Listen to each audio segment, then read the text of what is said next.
Area 51 has been the center of countless rumors and conspiracy theories for years. Former employees finally speak out, revealing shocking truths about what happened inside the secretive base. Let's watch their untold stories and uncover the mysteries that have been hidden for so long.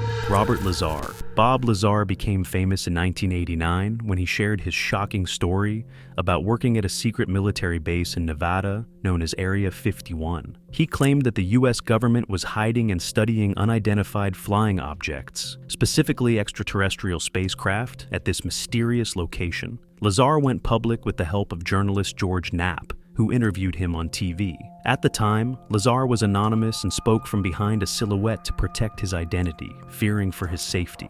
Lazar described how he was hired to work at a unique facility, which he called S4, located near the infamous Area 51. There, he said he was part of a team reverse engineering alien technology. According to Lazar, 9 flying saucers were possibly recovered from places like Roswell, and they were being studied to figure out how they worked. One of the most mind-blowing pieces of technology he encountered was a powerful alien reactor that could completely change the world. Lazar claimed that this reactor had the potential to revolutionize energy, eliminating the need for traditional engines and even transforming our global economy. However, Lazar's decision to go public wasn't without consequences. He faced immediate threats, including having his house broken into, his belongings moved around, and even his life being put in danger. Despite these terrifying experiences, Lazar stood by his story, saying he had nothing to gain and no reason to lie. He also explained that he wasn't after fame or money, he just wanted to share what he knew. After years of silence, Lazar returned to the spotlight in 2018, telling his full story in the documentary Bob Lazar, Area 51 and Flying Saucers. This documentary brought even more attention to his claims, and Lazar once again became the face of unidentified flying object revelations. He emphasized that the government had recovered alien spacecraft and technology in the Nevada desert, but they kept it all a secret. Lazar's experiences and revelations have sparked countless discussions and theories about what's happening at Area 51 and what the government might be hiding. Lazar's story continues to captivate people, and while many are skeptical, his bravery in speaking out has made him a key figure in the unidentified flying object mystery. Whether or not you believe his claims, Bob Lazar's revelations about Area 51 remain one of unidentified flying object lore's most fascinating and controversial parts. David Adair. A renowned scientist, David Adair shares an intriguing and surreal experience about his time at Area 51. He was a young genius working on advanced propulsion systems, aiming to develop a groundbreaking fusion-powered engine. However, his journey took an unexpected turn when his technology caught the attention of high-ranking officials who whisked him away to the mysterious Groom Lake facility, commonly known as Area 51. Adair describes being taken to this hidden base, where he witnessed incredible sights that defied the limits of known technology. The first thing that struck him was the sheer scale and sophistication of the underground hangars. Massive elevator platforms descended deep into the earth, powered not by conventional cables, but by gigantic worm screws as thick as sequoia trees. The cavernous spaces were illuminated without visible light fixtures, creating a shadowless environment and adding to the air of otherworldliness. As Adair explored further, he encountered strange and futuristic vehicles. These range from teardrop-shaped crafts to arrowhead-like structures, all seemingly decades ahead of anything developed in the 1970s. One particularly remarkable sight was a triangular delta-wing aircraft resembling the XB-70 Valkyrie, which was modified in ways that suggested it was something unique. The highlight of Adair's visit was an enormous alien-like fusion engine. This machine was unlike anything he had ever seen. 60 feet long, 15 feet tall, and seemingly alive. Its exterior appeared metallic, yet resembled organic flesh, almost like a hybrid of machine and biology. When Adair touched it,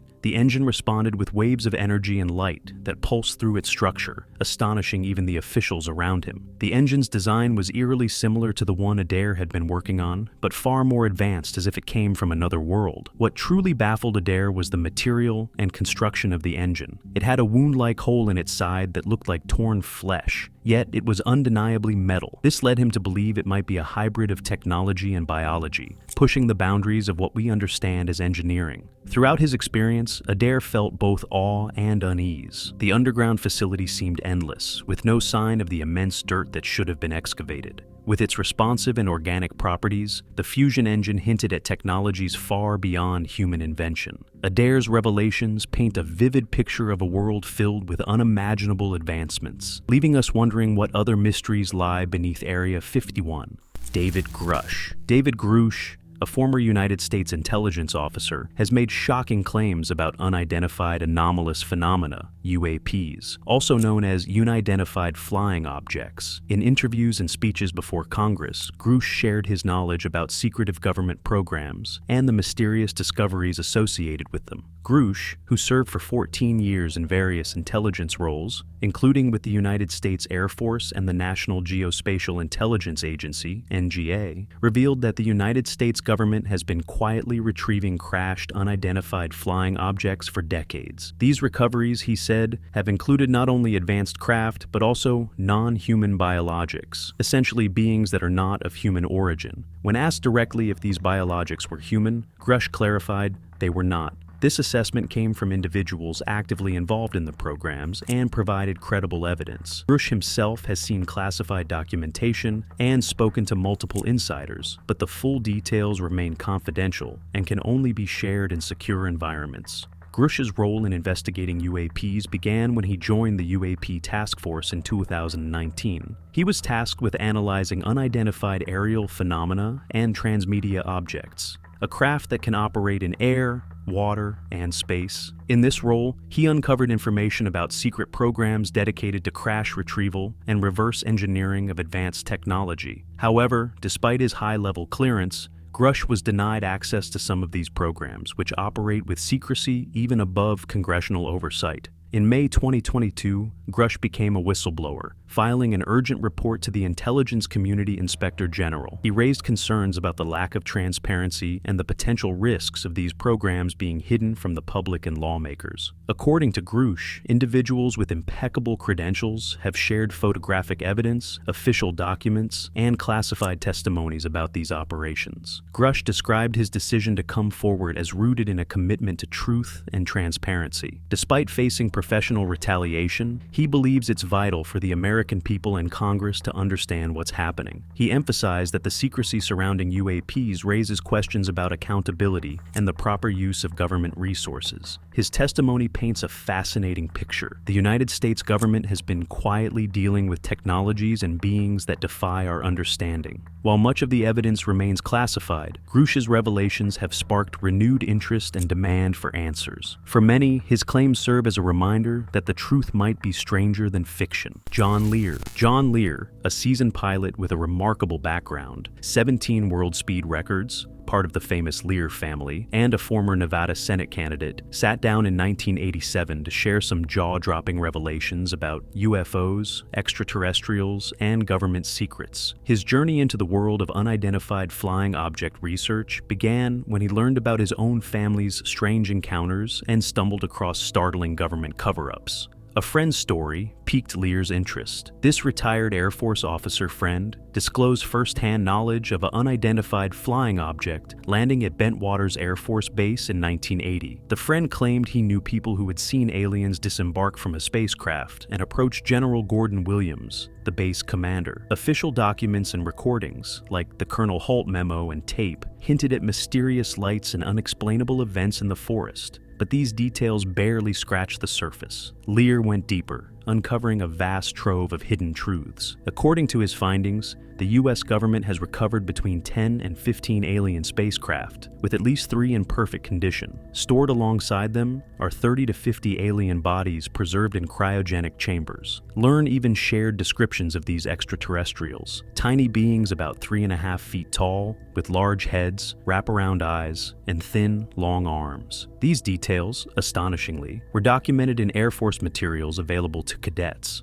One of the most famous cases, Lear noted, was the 1947 Roswell incident. This crash reportedly yielded a spacecraft and alien bodies, some of which were studied in depth by military surgeons. These studies described fascinating biological anomalies, such as colorless blood and no apparent reproductive organs. But why keep all this a secret? According to Lear, the answer lies in fear of public panic, geopolitical consequences, and possibly even what these visitors want. Lear suggested that many of these extraterrestrial civilizations might not share humanity's values. He estimated that up to 90% could be considered hostile, or, at the very least, indifferent to human life. Abduction accounts gathered under hypnosis further support this, detailing experiments, implants, and genetic crossbreeding programs. One abduction story stood out. A woman in Indiana was reportedly part of a crossbreeding experiment, resulting in 7 hybrid children. Years later, she was allowed to meet 2 of them. While this sounds like science fiction, Lear insisted the case was thoroughly investigated and credible. Government secrecy, Lear explained, extends to how unidentified flying object encounters are dismissed as reflections, weather phenomena, or outright hoaxes. Even high-profile cases, like the 1986 Japan Airlines incident, where a massive unidentified flying object followed a 747 for 40 minutes, are downplayed. Despite radar confirmation and pilot testimony, authorities labeled it as a misinterpretation of Jupiter, or reflections. Lear also discussed how world leaders, including U.S. presidents, are briefed on unidentified flying objects. Ronald Reagan, for instance, hinted at alien threats in multiple speeches, suggesting humanity might unite if faced with an otherworldly foe. Even the Vatican, Lear noted, has begun preparing for the possibility of extraterrestrial life. In Lear's view, the truth about unidentified flying objects is far more extraordinary and unsettling than most people could imagine. He believed that one day, humanity would look back and realize the startling reality he had been trying to share. Captain Bill Newhouse. It's May 19, 1953, just after dawn in Nevada. The United States military sets off a nuclear test called Upshot Knoll at Yucca Flat. Moments later, something extraordinary happens. A silver disc-shaped object streaks across the sky toward Las Vegas before vanishing into the mountains. 2 days later, whispers of this mysterious event spread. A group of 40 engineers is quietly bussed from Phoenix to Kingman, Arizona, arriving late at night. What they find is astonishing. A perfectly intact, 40-foot-wide craft, shaped like a giant saucer, guarded by armed military personnel. Even strangers and 4 alien beings are associated with the crash. Without a scratch on the craft, it swiftly moved to a secret location in the Nevada desert, Groom Lake, later known as Area 51. Fast forward to the 1960s, when Captain Bill Newhouse, a former Navy pilot turned Air Force engineer, begins work at Area 51. Bill doesn't just study the alien craft. He claims to meet one of the beings who survived the Kingman crash. This alien, nicknamed J-Rod, isn't just a visitor. He's working alongside humans to reverse engineer technology far beyond anything Earth has seen. Bill describes his interactions with J-Rod as surreal. Despite being an alien, J-Rod could mimic human speech, like a parrot, and even answer complex technical questions. His insights were purely scientific, guiding engineering projects that humans struggled to understand. Bill wasn't the only one with such experiences. Another whistleblower, Dan Burish, a microbiologist, claimed he spent years ensuring J-Rod stayed healthy, working closely with him in a specially designed underground chamber at Area 51. These weren't short-term interactions. This partnership allegedly lasted years. The bigger picture, rumors suggest that J-Rod wasn't the only extraterrestrial working with humans. Stories circulate about underground labs and secret bases where aliens have shared advanced technology with the U.S. government. Some even hint at face-to-face meetings with top officials, possibly dating back to the 1950s. So, what does this mean? According to Captain Bill Newhouse and others, Area 51 might be more than a military installation. It could be a hub for groundbreaking interstellar collaboration, where human ingenuity and alien intelligence come together in extraordinary ways. As Bill says, the truth might be out there, waiting to be uncovered. Richard Doty.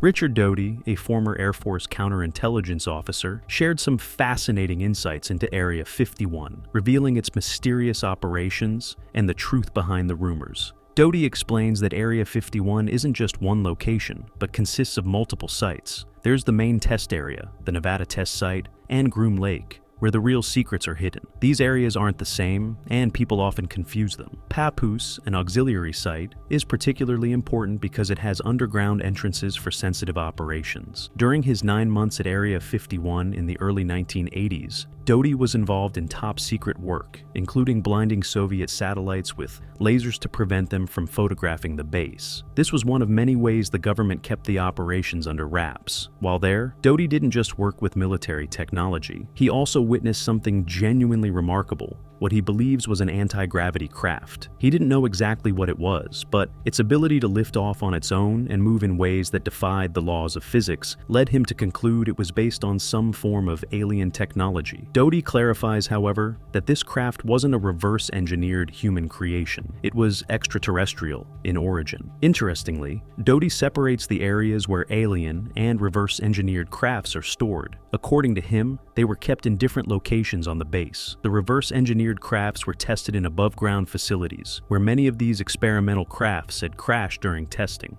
On the other hand, the alien crafts were kept in underground facilities, far away from the reverse-engineered projects. This separation of locations was something Doty emphasizes to correct the myths that everything was housed together in one hangar. One of the more intriguing parts of Doty's revelation involves his experiences with extraterrestrial beings. He confirms that Area 51 housed alien bodies and crafts that were studied, though these entities were kept in a separate part of the base. It's clear from Doty's account that Area 51 was not just a place of military experimentation, but also one of extraterrestrial contact and research, with technology far ahead of anything humanity has today. Doty's stories paint a picture of a hidden world, where science and technology go beyond imagination. Jay Stratton. Jay Stratton, a former intelligence official, recently broke his silence and shared his insights into the government's unidentified flying object investigations. He's the man who has seen more Pentagon unidentified flying object files than anyone else. From 2008 to 2021,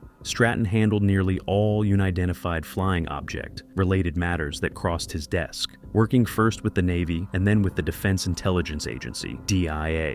He coined the term UAP, Unidentified Aerial Phenomena, to replace the outdated term Unidentified Flying Object. Stratton was involved in some of the most significant unidentified flying object investigations, including the famous 2004 Tic Tac UFO incident, where Navy aviators were baffled by a mysterious object off the coast of San Diego. This incident was initially ignored, but later became the first significant case tackled by the secretive OSAP, Advanced Aerospace Weapons Systems Application Program, in 2009. The program, created with funding from the Department of Defense and supported by Nevada Senator Harry Reid, was run by Robert Bigelow, a Las Vegas aerospace pioneer. One of Stratton's most essential roles was helping create a central office to investigate unidentified flying object sightings, something that didn't exist before. After his colleague, Dr. James Lakaski, learned about Skinwalker Ranch, a hotspot for strange phenomena in Utah, Stratton helped pitch the idea of a formal investigation. With backing from Reid and Bigelow, the program took shape. This eventually led to the creation of ATIP, Advanced Aerospace Threat Identification Program, and later, the UAP Task Force, which Congress formally recognized. Stratton played a key part in developing a comprehensive, though still classified, briefing that included military footage and photos of UAPs. Some of these images have been leaked, showing strange objects buzzing Navy ships. He admits it's frustrating when debunkers try to explain these phenomena away as birds or drones, knowing the real story but unable to share it. Although he left the UAP task force in 2021, Stratton's work laid the groundwork for a groundbreaking report to Congress on unidentified flying objects. He now works with Dr. Travis Taylor at Radiance Technologies, a defense contractor. Despite the advancements, Stratton says many questions remain unanswered, leaving plenty of room for further exploration into the mystery of UAPs. George Knapp. A seasoned investigative journalist, George Knapp has been delving into unidentified flying objects for years, uncovering shocking revelations about Area 51. His journey began with a simple twist of fate. When he moved to Las Vegas, he had no idea he'd end up at the heart of unidentified flying object stories. He worked as a production assistant at KLVX when he first encountered John Lear, a pilot and unidentified flying object enthusiast, who who dropped a bombshell on him. Lear handed Knapp a stack of documents in 1987, claiming that the government had been hiding the truth about unidentified flying objects for decades. Lear, a man with connections to the secretive world of Area 51, revealed that the government had recovered multiple flying saucers and alien bodies, many of which were in perfect condition. Knapp was skeptical at first, but decided to investigate further. He learned that these unidentified flying objects were not from Earth. Some had been examined and flown by the United States military. Lear told Knapp that the government had been keeping the secret for years, hiding it behind a curtain of misinformation and cover-ups. He also uncovered evidence linking these unidentified flying objects to various alien civilizations. The idea of extraterrestrial life was no longer just science fiction.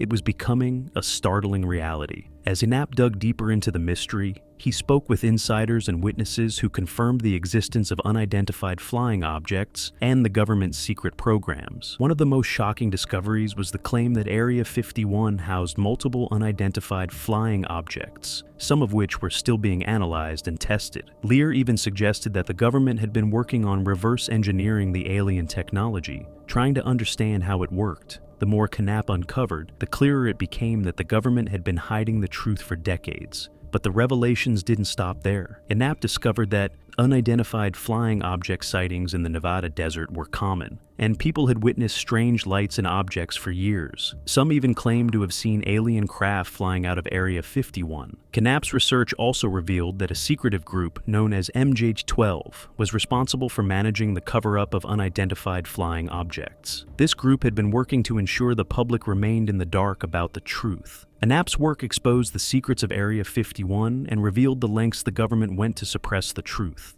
Despite the incredible evidence he uncovered, many people still find it hard to believe. But for Knapp, the facts speak for themselves. He continues investigating, hoping the whole truth will come out one day. His work has opened the door to a new world of possibilities, leaving us to wonder just how much the government still hides about UFOs and extraterrestrial life. Area 51, the frantic caller. In 1997, a strange and frantic call caught the attention of Art Bell, the host of a popular talk radio show. A man claiming to have worked at Area 51 called in to reveal something disturbing. He sounded rushed and warned that he didn't have much time before the government tracked him down. He said that what most people think of as aliens aren't extraterrestrials, but beings from another dimension. According to the caller, these beings had been in contact with a previous space program, and they had secretly infiltrated various parts of the military, especially within Area 51. Even more unsettling was his claim that the government knew about a looming disaster. Something big was coming, and the government had the means to move people to safe zones,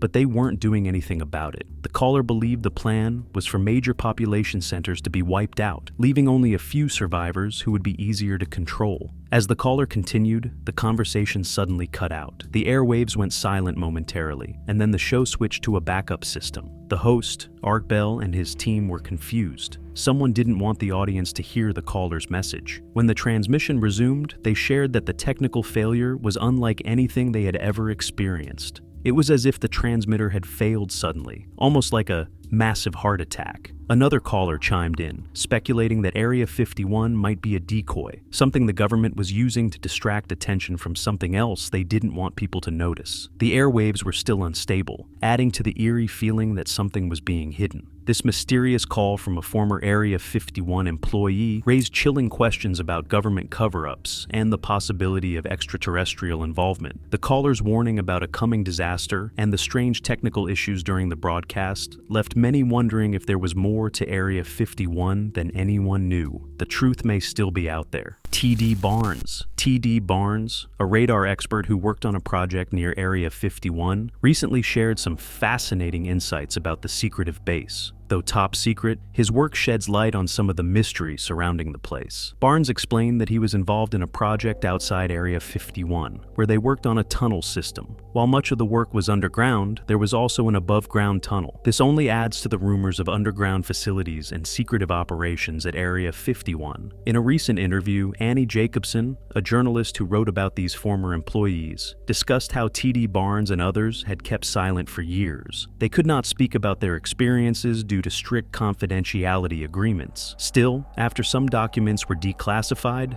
the truth about what happened at Area 51 is starting to come out. Barnes mentioned that many of the stories about Area 51 come from small pieces of truth that have been twisted and exaggerated over time. For example, the idea that Area 51 is connected to other military bases through underground tunnels likely started with rumors based on projects like the one Barnes worked on. These small facts get spun into more prominent stories, fueling the mystery and conspiracy theories surrounding the base. Jacobson pointed out that Area 51's secrecy is so intense that even employees who signed confidentiality agreements in their other jobs, like at Oprah's network, couldn't speak about their experiences. However, the newly declassified information allowed these former employees to share their stories. While many people are fascinated by the unidentified flying object theories and extraterrestrial stories tied to Area 51, Barnes and others prefer to focus on the actual historical and scientific work that took place. One project, the A-12 ox cart, was so advanced that many people mistook it for an unidentified flying object. It was a cutting-edge aircraft developed in the 1960s, long before the public knew about stealth technology. The secrecy, underground work, and classified programs at Area 51 have always sparked intrigue. With former employees like T.D. Barnes breaking their silence, we glimpse the truth behind the curtain, though much of the mystery remains. As more former Area 51 employees come forward, the truth behind the secrets of this mysterious base is slowly being uncovered. Their stories reveal a side of history that's been hidden for decades. While much of the mystery remains, these brave individuals are helping us get closer to understanding what went on at Area 51. It's clear that the secrets of this place are far from over, and we can expect even more revelations in the future.